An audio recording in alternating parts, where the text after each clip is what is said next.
अकृत घन वो जो एहसान फरामोश होता है, उसे इतना बुरा माना गया है किसी किए के एहसान को जो नाफरमानी कर दे। अब ये जो अवस्था है, ये आती कैसे है? वो जिसे हम शुक्रिया अदा कहते हैं, वो जिसे हम किसी का एहसान मान लेते हैं, ये हमें आदत पड़ती कैसे है? ये हमारे शुरुआती जीवन के जो कर्म होते हैं, बचपन से जब जब जीव को सोझी आती है, समझ आती है, और जीव की जैसी आदत होती है उस समय में, ये वहां से आदत पकनी शुरू होती है। जीव उस तरह का स्वभाव लेके चलना शुरू होता है। माता पिता है, पालना शुरू हुई, बहुत ज्यादा लाड़ प्यार में बिगड़ा हुआ बच्चा, बिगाड़ा हुआ, उस पर कोई भी किसी तरह का भी कोई ख्याल रखे और वो उस ख्याल रखने को गुस्से में, मस्ती में या बिना रिस्पॉन्स किए जो उससे लेता रहता है। और शुरुआती जो कमी होती है वो माता पिता की ही होती है। वो उसे समझाते नहीं कि शुक्रिया अदा कर, ये तुझे जो मिला है इसकी कीमत है, ये कितने वर्थ है। ये जो आदत नहीं पड़ती, नहीं समझाया जाता, तो जीव को लेने की आदत पड़ जाती है। वो लेता, माता पिता से लेता है, भाई बहनों के हक मार लेगा, दोस्तों के, मित्रजन, जो भी सराउंडिंग होगी वो उनसे छीनेगा। पहले वो अपना पेट भरेगा, अपनी जरूरत की पूर्ति संपूर्णता करेगा, औरों को नहीं देगा, और उसे आभास भी नहीं होगा कि वो कर क्या रहा है। और जैसे जैसे ये समय, उम्र बढ़ती है, ये आदत पकती है, तो ऐसे ही जीव होते हैं जो दूसरों का हक मारते हैं। ऐसे ही जीव होते हैं जो हमेशा नाखुश रहते हैं, जीवन में कभी खुश नहीं होंगे। जितना मिला उसकी कदर नहीं करेंगे, उसकी कदर नहीं होगी। उन्हें आभास भी नहीं होगा, वो आभास भी नहीं करेंगे कि कितना मिला है। लेते रहेंगे और नाशुक्रे, दुनियावी तौर पर किस जीव ने कैसी कितनी मदद की, कभी आभास नहीं करेंगे, कभी रियलाइज नहीं करेंगे। और ऐसे ही जीव होते हैं जो उस रब की, जिस रब ने इतना दिया, ये सुंदर जीवन, ये हमारा संपूर्णता, हम जो भी इस जीवन में एंजॉय कर रहे हैं, वो देने वाला एक ही, दद्दा दाता एक है, सबको देवनहार, वो एक ही दाता है, वो रब है जो हमें सब देता है। पर जैसे दुनियावी तौर पर हमारी आदत लेने की बन जाती और शुक्रिया अदा नहीं करते, उसी तरह से हमारी आदत उस रब के लिए भी, रब के मामले में भी वही आदत हो जाती है।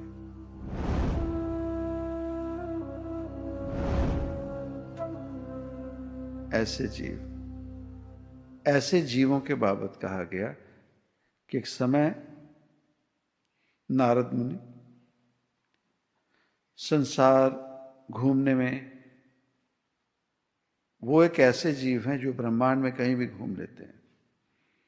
चाहे इसे हम मिथ समझ लें, मिथ के जरिए ही कोई बात अगर हम समझ सकते हैं। एक नारद मुनि ऐसे हैं जो इस संसार में, इस ब्रह्मांड में कहीं भी घूम सकते हैं। एक नारद मुनि ऐसे हैं जिनका सुमिरन बहुत ज्यादा है। उठते बैठते चलते फिरते घूमते कहीं भी उनके मुख पर एक ही सुमिरन है, नारायण का। और इतना सुमिरन, इतनी भक्ति होने पर भी एक नारद मुनि ऐसे हैं जिनका दुनिया में, जहान में कोई भी मंदिर नहीं है, जिनका जीवन में कहीं भी कोई जैसे घर होता है, मकान होता है, ठिया होता है, एक नारद मुनि है जिनका वो मकान, मंदिर रूप कहीं भी नहीं है। अब इसमें दो बात, जितना नारायण का सुमिरन नारद मुनि करते हैं उतना दुनिया में और कोई उनका सुमिरन नहीं कर सकता, ना ही कोई कर सका। संत जन हुए, महात्मा हुए, महापुरुष हुए, देवता हुए, रब हुए, उन सभी में कहीं भी नारद मुनि जहां चले जाएं उन्हें इज्जत सम्मान दिया जाता है, पर उनका मंदिर नहीं बन सका, मंदिर नहीं बन सका, उनका पूजा स्थान नहीं बन सका।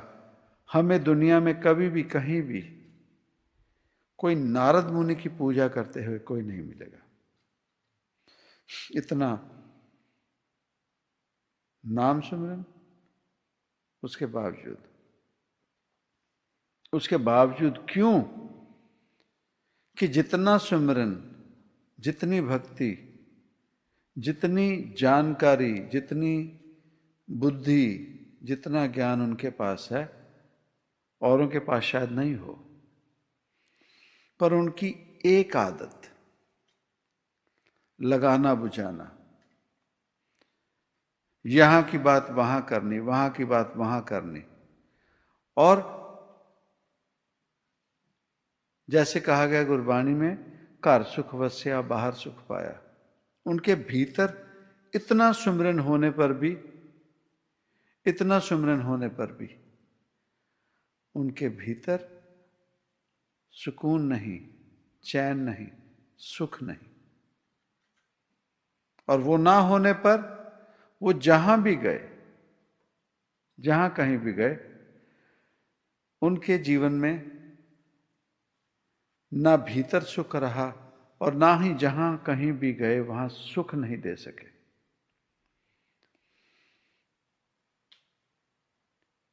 सुख नहीं दे सके। उनका कहना, उनका कहीं भी ठहरना उस जगह पर उन जीवों को सुख नहीं दे पाया। अगर वो नारद मुनि जो इतना सुमिरन करते हुए भी भीतर में जिनके सुख नहीं, सुकून नहीं, औरों को सुख नहीं दे सके, सुकून नहीं दे सके, उन्हें रब ने, क्योंकि भीतर भटकन है, वही अवस्था में वो दुनिया में भी घूमे, ब्रह्मांड में घूमे, पर एक जगह बैठ नहीं सके। उनके भीतर चैन नहीं। निगाह मार के देखें, कहीं हम नारद मुनि तो नहीं। यहां की बात वहां लगाना, बुझाना, और हमारे भीतर चैन नहीं, और जहां कहीं भी चले जाएं, जैसी भी परिस्थिति हो, हमने वहां डिस्टर्बेंस करनी है, उस जगह का सुख चैन खोना ही है। अगर ऐसी अवस्था है तो हमें भी कहीं ठिया नहीं मिलेगा, उस रब के घर में हमें भी कहीं जगह नहीं मिलेगी, और ना ही हमें इस दुनिया में कहीं जगह मिलेगी। खैर, वो नारद मुनि ब्रह्मांड घूम रहे, अचानक उन्हें किसी की रोने की, कराहने की आवाज आई। रोने की, कराहने की आवाज आई, और ध्यान किया कि कौन रो रहा है, कुर्लाहट कौन कर रहा है। तो ध्यान किया कि ये जो धरती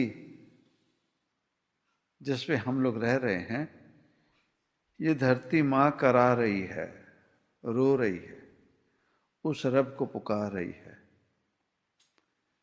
नारद गए और पूछा कि हे मां क्यों, किस चीज से इतने परेशान हो, कौन सी चीज है, वस्तु है तुम्हारे पास तो सभी कुछ है, कौन सी ऐसी चीज है जो परेशान कर रही है। उस समय धरती मां ने कहा, मैं अकिर्त घन एहसान फरामोश लोगों के वजन से पाताल में, नरक में धंसते जा रही हूं। मुझसे इनका वजन, इनका भार मुझसे सहारा नहीं जा रहा। वो है अकिर्त घन। कहीं भी उनसे बड़ा नरक इस दुनिया में कोई नहीं।